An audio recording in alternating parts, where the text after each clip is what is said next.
Bienvenue à tous ceux qui vivent ce temps de culte avec nous, paroissiens de la dynamique mulhousienne ou toute autre personne venue partager ce temps. Vous retrouverez dans ce culte, dans cette vidéo, toutes les étapes d'un culte luthéro-réformé, comme au temple le dimanche matin. Mais vous serez chez vous et en communion avec tous ceux qui ont partagé ce moment avec vous. C'est dans l'amour et dans la joie de notre Seigneur que je vous salue en ce dimanche des Rameaux, en ce premier jour de la Semaine Sainte. Une semaine qui va nous faire côtoyer la mort de Jésus, mais aussi la puissance de la résurrection. Une semaine qui peut prendre de nouveau tout son sens dans la réalité de notre quotidien, entre angoisse et confiance, entre vie et mort, entre maladie et résurrection, et guérison. La semaine qui s'annonce peut être aussi, pour nous, une semaine d'espérance. Aujourd'hui, c'est l'entrée en fête de Jésus à Jérusalem que nous nous rappelons. Demain, c'est le partage au seuil de la nuit. Après, c'est l'éclatement du corps sur la colline. Et puis, c'est le relèvement de la vie, la victoire absolue sur la mort. Dieu, notre Père, nous accompagne sans cesse. Que sa paix soit avec chacun d'entre vous. Que sa force vienne au secours de notre faiblesse. Que sa justice couvre nos infidélités. Que sa sainteté nous purifie. Que son amour nous transforme et nous renouvelle. Amen. Nous louons notre Dieu. Nous nous rassemblons en présence de Dieu. Et nous ne sommes pas seuls dans cette rencontre. Avec les anges au plus haut des cieux, nous sommes réunis pour louer le Seigneur. Avec les saints de tous les temps, nous sommes réunis pour louer le Seigneur. Avec l'Église de tous les lieux, nous sommes réunis pour louer le Seigneur. Par la voix des enfants, par les nourrissons au sein, que le nom de Dieu soit loué. Avec des tambours, des cithars et des trompettes, que le nom de Dieu soit loué. Dans les bas-fonds et dans les basiliques, que le nom de Dieu soit loué.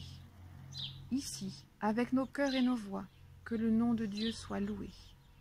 Nous nous rassemblons en présence de Dieu. Nous ne sommes pas seuls dans cette rencontre. Amen. Et nous chantons avec toi, Seigneur, tous ensemble.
confessons à Dieu tout ce qui nous éloigne de lui.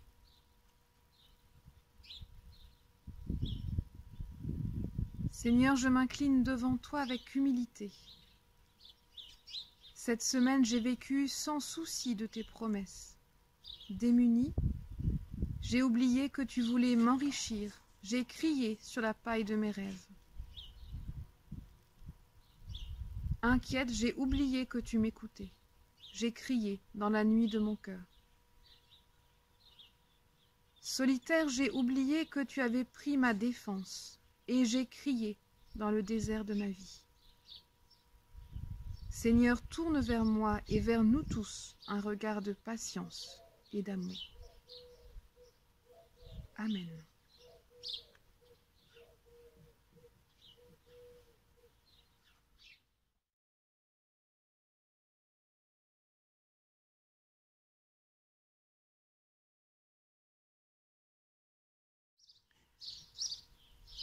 Jésus marchait sur les routes de Palestine en disant « Convertissez-vous, le royaume de Dieu est proche ».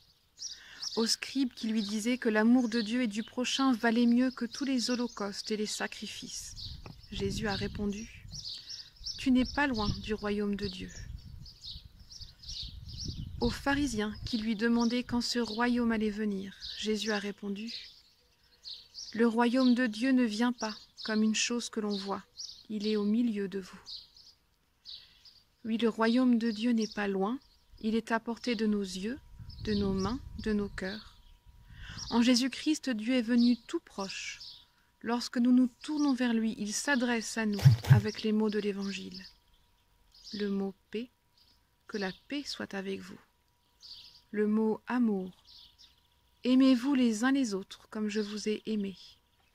Le mot pardon, Père, pardonne-leur. Que sa paix nous construise, que son amour nous guérisse, que son pardon nous réjouisse, et qu'il nous donne de marcher vers son royaume. Chantons notre reconnaissance.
Nous confessons notre foi avec les paroles de Marion Muller-Collard, théologienne protestante et écrivaine.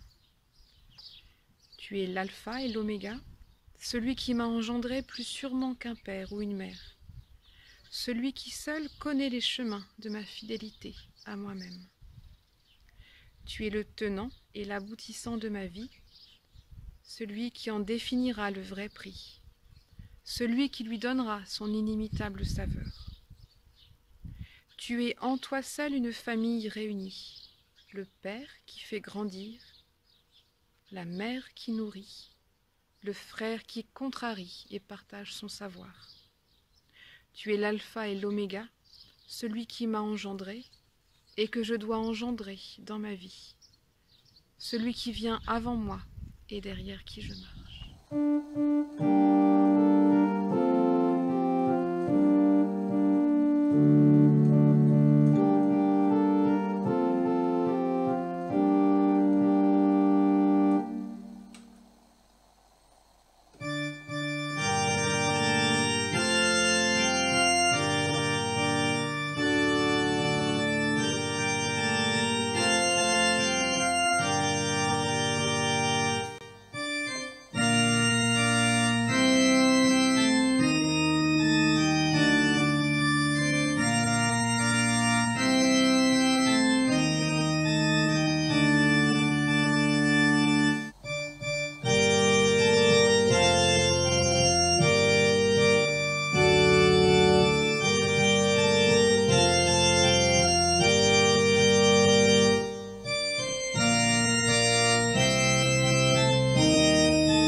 Avant de lire le texte d'évangile du jour, inclinons-nous dans la prière.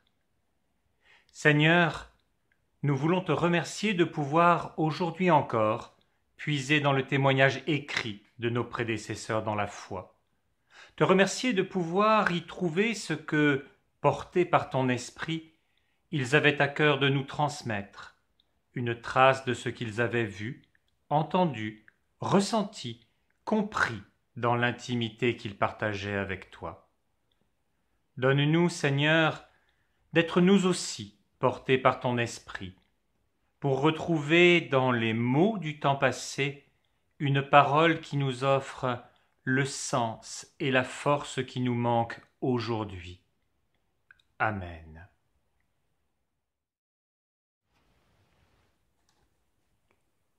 Lecture de l'Évangile selon Jean, chapitre 12, versets 9 à 19, dans la Nouvelle Traduction en français courant. Une foule nombreuse de Juifs apprit que Jésus était à Béthanie. Ils y allèrent non seulement à cause de Jésus, mais aussi pour voir Lazare, que Jésus avait relevé d'entre les morts. Les chefs des prêtres décidèrent alors de faire mourir Lazare aussi, parce que c'était à cause de lui que beaucoup de Juifs les quittaient et croyaient en Jésus.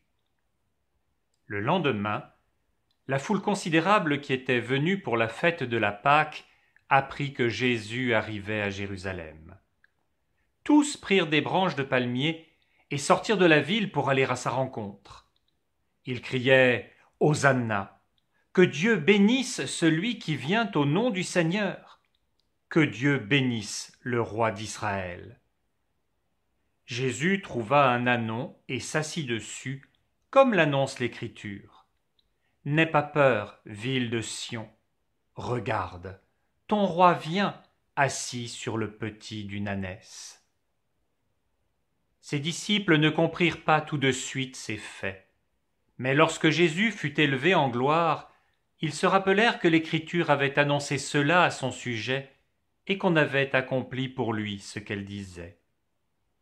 Tous ceux qui étaient avec Jésus quand il avait appelé Lazare hors du tombeau et l'avait relevé d'entre les morts, racontaient ce qu'ils avaient vu. C'est pour cette raison que la foule vint à sa rencontre. Les gens apprirent qu'il avait accompli ce signe extraordinaire. Les pharisiens se dirent dès lors entre eux, « Regardez, vous n'y pouvez rien. Voyez comme tout le monde s'est mis à le suivre. »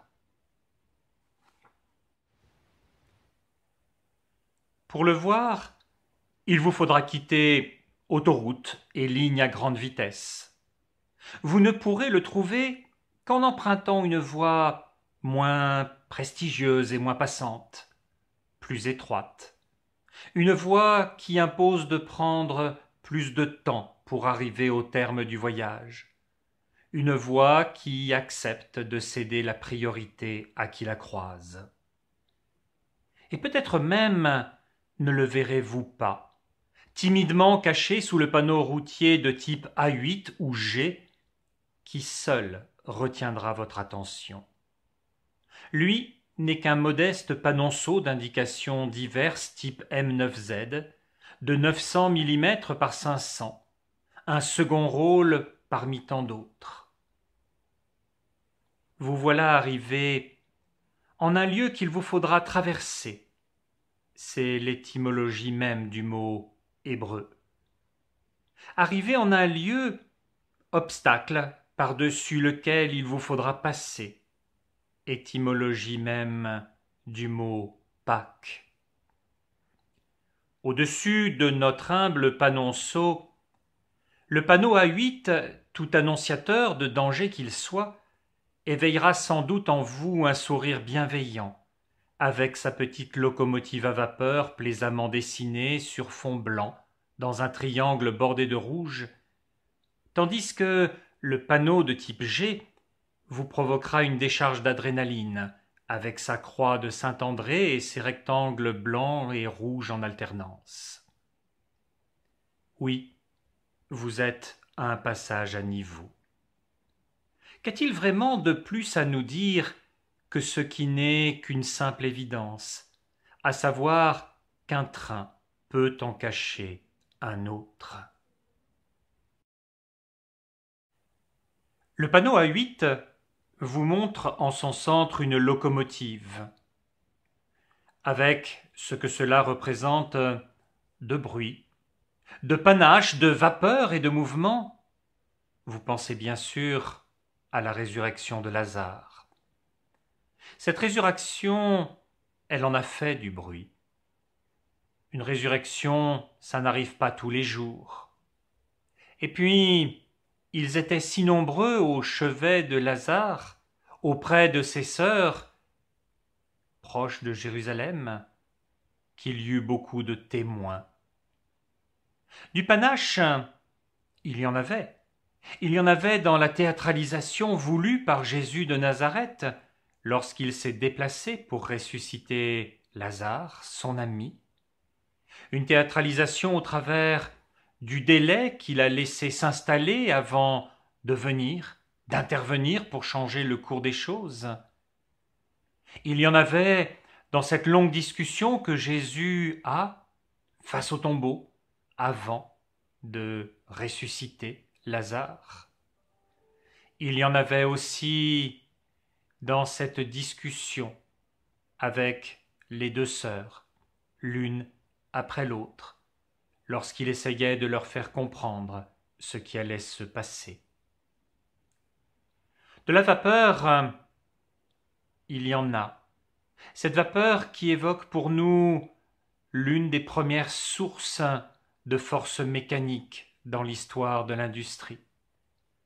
Une vapeur qui évoque donc la puissance, le mot qu'utilisent les évangiles synoptiques lorsqu'ils veulent parler de miracles. La vapeur, c'est aussi quelque chose qui met du flou, une forme de nuage, un peu comme le nuage dans lequel Dieu se manifestait lorsqu'il fallait sortir d'Égypte, traverser le désert, sauter par-dessus tous les obstacles pour arriver en terre promise. Le flou, c'est aussi ce qui nous permet de vivre dans l'incompréhension lorsque cela nous arrange. C'est ce qui nous permet aussi de ne pas voir quand nous n'en avons pas envie. Le mouvement, enfin. Le mouvement, parce que cette résurrection de Lazare est bien ce qui fait marcher les foules. Lorsqu'elles apprennent que Jésus est de retour à Béthanie après la résurrection de Lazare, elles viennent en nombre. Les foules, parce que lorsqu'elles apprennent que Jésus, une nouvelle fois, vient à Jérusalem pour cette fête de la Pâque, ces foules sortent et sortent à sa rencontre. Notre panneau A8 est bien centré par une locomotive. Une locomotive d'un ancien type, une locomotive qui correspond à ce que nous avons tous engrangé dans nos mémoires et qui nous permet de remettre en avant ce qu'il y a d'essentiel pour nous.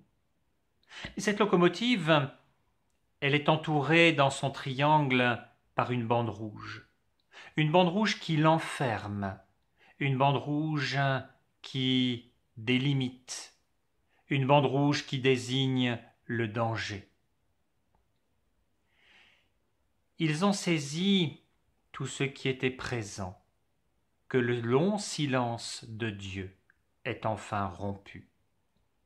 Ils ont saisi qu'un prophète est à nouveau là, en Israël.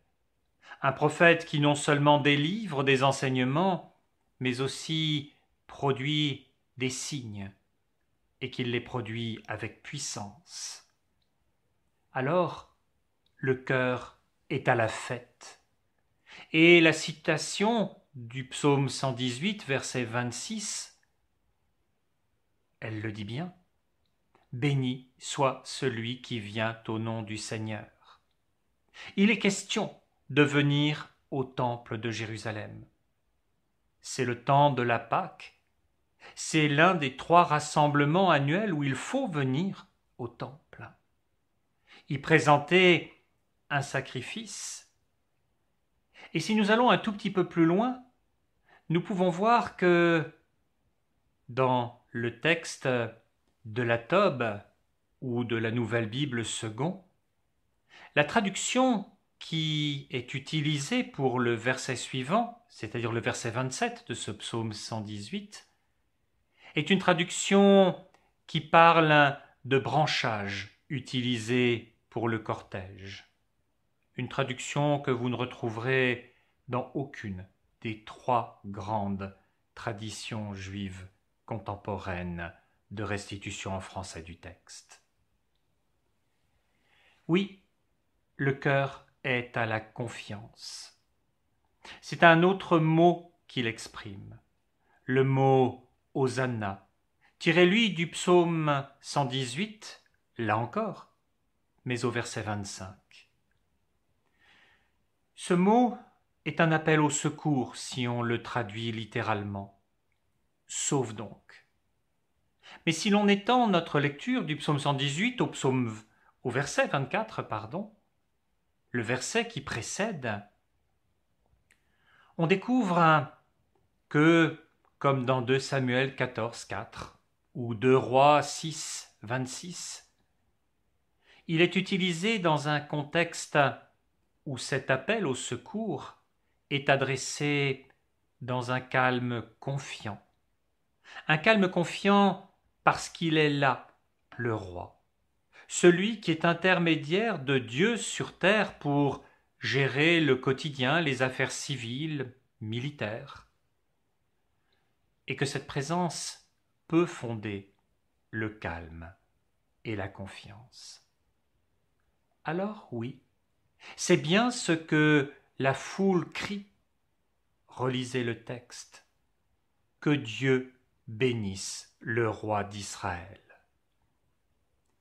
Mais en faisant cela, la foule dit aussi l'attente forte qui est la sienne, l'attente que ce roi vienne libérer le pays, restaure la religion dans toute sa force, une attente suffisamment forte pour que, bravant l'occupation romaine, la foule sorte à la rencontre de Jésus et le fasse en l'accueillant comme traditionnellement à cette époque du Proche-Orient ancien. Depuis quelques siècles, on avait pris l'habitude d'aller accueillir le roi venant rendre visite à la ville. Parfois, ce n'est pas le panneau A8, mais le panneau de type G que nous croisons au-dessus de notre M9Z. Ce panneau, il nous faut l'attribuer au chef des prêtres. Dans le chapitre 11, juste après la résurrection de Lazare, Jésus est condamné à mort par le Sanhédrin. Caïphe va jusqu'à prononcer cette phrase terrible: « Il est avantageux pour vous qu'un seul homme meure pour le peuple et que la nation ne soit pas perdue tout entière. » Les choses vont encore plus loin. Lorsqu'au chapitre 12, lorsque Jésus vient une seconde fois à Béthanie auprès de Lazare ressuscité et de ses sœurs, les mêmes décident de condamner à mort aussi Lazare. Il ne faut pas laisser de traces, de supports qui viennent nourrir cette nouvelle foi, cette nouvelle déviance. Le Sanhédrin tout entier est concerné, pas seulement les grands prêtres ou les pharisiens comme le laisse penser Jean, car ils sont bien tous d'accord contre Jésus de Nazareth. Il y a un consensus. Les Sadducéens, les libéraux de l'époque issus de la caste supérieure, ceux qui ont le pouvoir religieux au plus haut lieu dans le temple, ceux qui sont acoquinés dans les mêmes réseaux avec les Hérodiens, ceux qui sont dans les cercles du pouvoir civil, sont bien d'accord pour faire disparaître Jésus.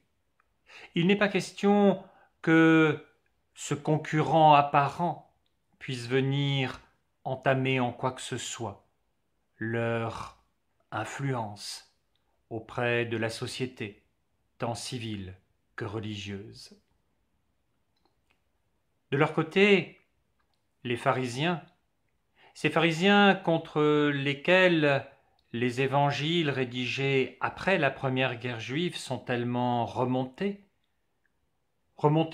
parce que les chrétiens ont perdu à cause d'eux les privilèges accordés jusque-là aux juifs. Eh bien, ces pharisiens, eux qui croient en la résurrection, n'ont pas envie de laisser Jésus faire de nouveaux adeptes. Ils sont attachés de trop près à une observance stricte de la loi dans ses moindres détails, une observance que Jésus remet en question en élargissant le texte, en s'affranchissant de certaines contraintes, simplement parce qu'il revient à l'esprit plutôt qu'à la lettre des textes anciens. Mais on pourrait, en dehors du Sanhédrin, voir la même hostilité contre Jésus chez les zélotes. Ces zélotes qui ne pardonneront jamais à Jésus de se faire passer pour un libérateur, pour un messie, sans prêcher la révolte armée contre l'occupant romain. Ainsi, parmi tous les responsables, parmi tous les décideurs, parmi tous les influenceurs de la société religieuse de son temps, il n'y en a pas un seul qui vienne soutenir cet homme sans titre, sans culture, ce self-made man qui est bien trop dérangeant à cause de son succès et qui décidément, en dehors des foules, ne satisfait absolument personne. Mais dans les panneaux de type G, il en est un peu particulier qu'il faudrait que nous puissions aussi considérer. Celui de type G1. Un panneau dans lequel les jambages inférieurs de la croix de Saint-André sont doublés. Ils sont doublés parce qu'il nous faut introduire une nouvelle catégorie. Il nous faut dire un mot de ceux qui sont étrangement absents de ce texte. Les disciples. Les disciples qui semblent absents de cet épisode. Des disciples qui sont à la traîne, perdus, passifs. C'est que dans notre histoire, la foule a repris l'avantage grâce à sa spontanéité. Et cet avantage, elle va le garder jusqu'à ce que soit consommée la passion. Le temps de l'apprentissage est fini pour nos disciples. Le maître doit désormais continuer seul son chemin, cette avant-dernière étape de ce qu'il est venu vivre, avec eux, parmi eux, pour nous. Et voilà enfin notre panneau M9Z. Ce panneau, nous allons le réserver à Jésus. Jésus qui est bien celui qui nous dit qu'un train peut en cacher un autre. La foule l'accueille en disant que Dieu bénisse le roi d'Israël. Et roi, Jésus l'est. Lors de son procès, face à Pilate qui pourrait le mettre à mort sur cette seule accusation, voire sur une seule suspicion, Jésus répond « Oui, je suis roi. Je suis roi, mais mon royaume n'est pas de ce monde. » Jésus est un roi décalé, un roi qui sera couronné à l'issue de son procès, mais couronné d'épines. Jésus n'est pas le roi guerrier que la foule attend, le roi qui viendrait le libérer par les armes de l'occupation romaine. Non, Jésus a autre chose en tête, un autre modèle. Son modèle, c'est celui du roi qui ne part pas à la guerre sur son cheval, mais qui paisiblement chemine sur le dos d'un âne. Un roi qui n'est pas un roi dénué de pouvoir, bien au contraire. C'est sur un âne, ou plutôt une mule, que David était monté en général. Et c'est sur cette mule qu'il fera monter Salomon pour qu'il soit mené là où il sera intronisé. Jésus, oui, est roi. Mais Jésus est aussi celui qui a besoin de revendiquer cette autre royauté devant la foule qui ne l'entend pas, cette foule qui n'écoute que son désir à elle. Et il va le faire en empruntant les mots de l'Écriture, les mots qu'il cite, afin que tous comprennent, là, maintenant, ou plus tard, que le vrai sens se trouve toujours dans l'Écriture, cette Écriture que Jésus illustre par sa vie, son enseignement, ses miracles, sa passion et plus tard sa résurrection et son ascension.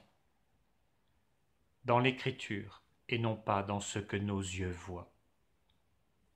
Jésus est roi, mais il est aussi grand prêtre. Un grand prêtre qui subvertit la fonction sacerdotale en se livrant lui-même une fois pour toutes. Un train peut en cacher un autre, et c'est bien ce qui se passe avec les disciples qui ne suivent plus, avec la foule qui, elle, avance, accourt, mais se trompe de leader, avec le Sanhédrin qui se met en ordre de bataille, mais qui se trompe de cible. Un train peut en cacher un autre. Qu'est-ce que cela signifie pour nous aujourd'hui? Nous pouvons sans doute répondre à cette question en posant d'autres questions. Derrière quel arbre choisissons-nous de dissimuler la forêt pour ne pas la regarder? Dans quelle case avantageuse enfermons-nous Dieu, le Christ ou le Saint-Esprit pour empêcher leur emprise sur nous, pour qu'ils n'aient pas accès au concret de nos vies? En quoi nous servons-nous de l'Église pour ne pas être des chrétiens activement militants, ou pour ne pas être croyants en nous dissimulant derrière de beaux discours? Ou bien en quoi, de manière plus directe, détournons-nous nos prochains de Dieu parce que nous sommes ou ne sommes pas, disons ou ne disons pas, faisons ou ne faisons pas? Il y a un dernier panneau dont j'aimerais parler encore avec vous. Un panneau que je n'ai pas évoqué jusqu'ici. Un panneau qu'on ne trouve plus guère alors qu'il était fréquent lorsque j'étais petit. Un panneau comme on en avait au bord des portillons qui étaient de part et d'autre des barrières levées manuellement. Un panneau qu'on retrouvait aussi sur le quai des gares. Ce panneau, c'est celui qui dit de regarder des deux côtés avant de traverser. Un panneau qui nous exhorte aujourd'hui à ne pas tomber dans le piège d'un côté des interprétations toutes faites dont on ne peut plus sortir, à ne pas tomber de l'autre côté dans le piège de notre volonté de voir se réaliser nos désirs plutôt que la volonté de Dieu.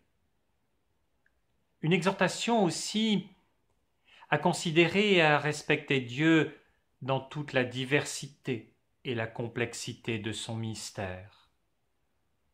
Une exhortation à tenir d'une même main, d'un côté la foi et la grâce, et de l'autre côté l'engagement chrétien et les œuvres nécessaires. Une exhortation à être en même temps Marthe et Marie. Une exhortation à tenir pour égale la première et la deuxième table de la loi. Une exhortation à aimer Dieu de tout notre nous-mêmes et à aimer notre prochain comme nous-mêmes.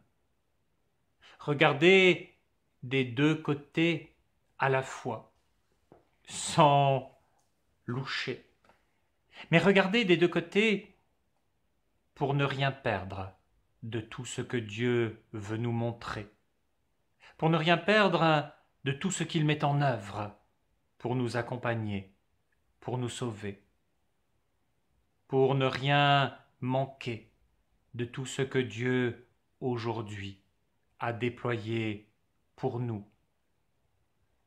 Dieu est là, à nos côtés. Dieu, quelquefois, peut sembler quelque chose de difficile à aborder. Il peut sembler venir contrarier nos routes comme un passage à niveau fermé. Dieu nous impose le temps de l'arrêt pour reprendre conscience de ce qu'est le véritable danger dans nos vies, mais aussi pour nous montrer qu'à chaque fois qu'il intervient, c'est bien pour notre salut. Alors, en ce jour des rameaux, voyons tout ce qu'il y a de joyeux dans la fête, mais aussi tout ce qu'il y a d'indication qui nous dit que c'est un peu plus loin que nous trouverons la vérité, dans la passion, dans la résurrection, dans ce qui est au cœur depuis 2000 ans de notre vie d'Église, dans ce qui attend d'être au cœur de chacune de nos vies, dès maintenant et à jamais. Amen.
Les uns pour les autres. Seigneur, toi qui es notre Dieu et notre Père, en Jésus-Christ, tu es venu habiter notre terre. Dans l'Évangile, nous lisons que tu as guéri le paralysé qui était porté par 4 amis. Nous te prions pour ceux qui sont malades et alités, pour ceux qui ont peur de l'avenir, dont l'espérance est blessée. En Jésus-Christ, tu es allé à la rencontre de Marthe et de Marie dans leur deuil. Nous te prions pour ceux qui ont perdu un être aimé, qui se battent contre le vertige du silence et de l'absence. Nous te prions pour toutes ces familles touchées par le deuil en ce moment d'épidémie et qui ne peuvent pas le vivre comme elles l'auraient voulu. En Jésus-Christ, Seigneur, tu as parlé à la veuve de Naïn qui avait perdu son fils unique. Nous te prions pour ceux qui sont seuls, qui n'ont personne pour partager leur joie, leur peine, leur rire et leurs questions. En Jésus-Christ, tu as été adopté par Joseph, tu as donné du souci à tes parents, tu as confié Marie à ton disciple. Nous te prions pour les familles, pour qu'elles soient des espaces de parole et de vie, des refuges où chacun se découvre inconditionnellement aimé. En Jésus-Christ, tu as lavé les pieds de tes disciples rassemblés pour ton dernier repas. Nous te prions pour ceux qui se mettent au service des autres, qui ont le courage de s'agenouiller devant leur prochain. En Jésus-Christ, tu as multiplié les pains pour la foule venue t'écouter. Nous te prions pour ceux qui ont faim et pour ceux qui luttent contre la faim, qui réparent, soignent et tendent la main. Tu as dit à tes disciples que c'est à l'amour qu'ils auront les uns pour les autres qu'ils seront reconnus comme tes disciples. Nous te prions pour l'Église de Jésus-Christ, quelle qu'en soit sa forme, catholique, protestante, évangélique, et pour ceux qui te suivent, pour que l'amour soit la motivation de toutes nos actions. Nous prions avec les mots que Jésus nous a transmis. Notre Père, qui es aux cieux, que ton nom soit sanctifié, que ton règne vienne, que ta volonté soit faite sur la terre comme au ciel. Donne-nous aujourd'hui notre pain de ce jour. Pardonne-nous nos offenses, comme nous pardonnons aussi à ceux qui nous ont offensés. Et ne nous laisse pas entrer en tentation, mais délivre-nous du mal, car c'est à toi qu'appartiennent le règne, la puissance et la gloire, pour les siècles des siècles. Amen.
Je vous invite à partager l'espérance de Angela Galbert, poétesse suisse, dans sa prière.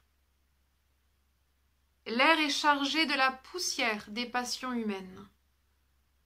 Seigneur, agite parmi nous les pans de ton habit. Donne-nous le frémissement des mystères, que nous sentions sur nos visages la fraîcheur de ton approche virginale, que le son de tes pas nous réveille. Envoie tes anges, qu'ils fassent halte le soir sous nos porches sombres. Dévoile-toi à chacun, dans l'éclair et dans la fleur. Dévoile-toi à moi, afin que rien au monde ne m'effraie plus, afin que la mort ne m'effraie plus, afin que mon âme ne se cogne plus contre mes côtes si âprement. Et je vous invite à recevoir la bénédiction de la part de Dieu. Elle nous est donnée dans l'Épître aux Thessaloniciens. Que le Seigneur dirige vos cœurs vers l'amour pour Dieu et vers la patience que donne le Christ. Que la grâce de notre Seigneur Jésus-Christ soit avec nous tous. Amen.